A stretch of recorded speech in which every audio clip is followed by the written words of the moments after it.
Merhaba arkadaşlar.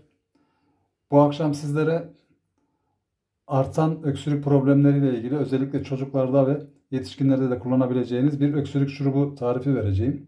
Malum mevsim kış artık. Artan çocuklarda özellikle öksürük problemi var.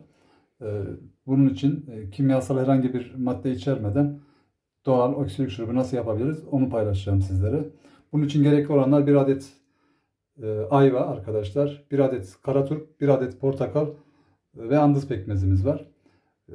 Bizim ayvamız bahçe ayvası. Değerli danışanımız Soner Bey bahçesinden getirdi. Kendisine buradan teşekkür ediyorum ayrıca.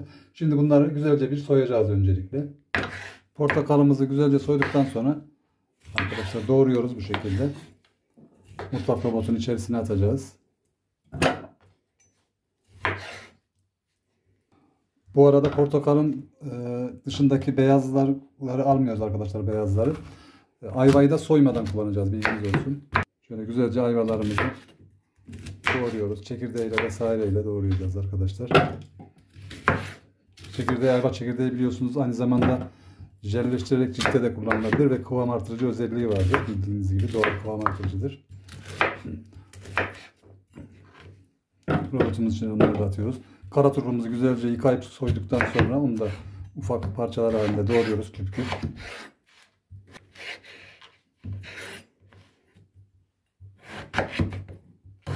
Mutlak robotumuzu attıktan sonra şimdi güzelce iyice robotumuzda öğüteceğiz arkadaşlar, bunları ezeceğiz, bilginiz olsun.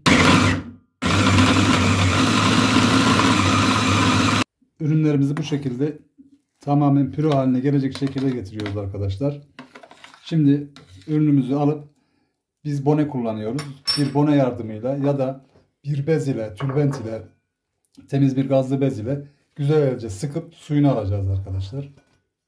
Bu şekilde püremizi alıyoruz. Güzelce elimizle arkadaşlar sıkarak elde ettiğimiz karışımın suyunu alıyoruz.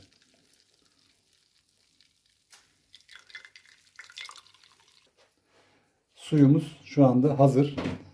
Bu suyumuzu güzelce bir kavanoza boşaltacağız şimdi arkadaşlar.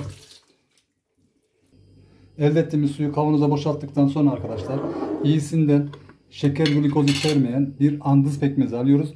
Ve bu andız pekmezinden de içerisine 3 tatlı kaşığı ilave edip güzelce karıştırıyoruz arkadaşlar.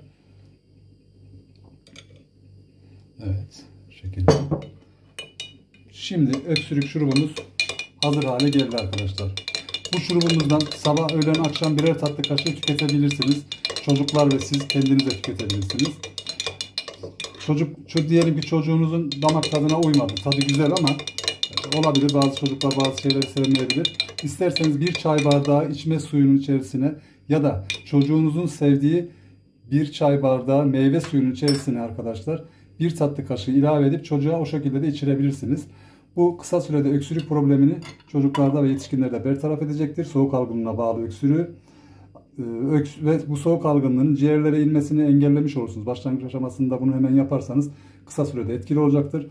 Bu kavanozumuzu ağzını kapalı bir şekilde birkaç gün muhafaza edebilirsiniz arkadaşlar. Bir hafta 10 gün kadar muhafaza edebilirsiniz. Ve bunu bu şekilde öksürük şurubu olarak kullanabilirsiniz. Hem çocuklarda hem yetişkinlerde hem yaşlılarda hiçbir zararlı ve yan etkisi yoktur arkadaşlar. Güvenli ve etkili bir öksürük şurubudur. Bu doğal bir öksürük şurubudur. Kullananlara şifalı olsun diyorum. Herkese sağlıklı, mutlu, huzurlu günler dilerim.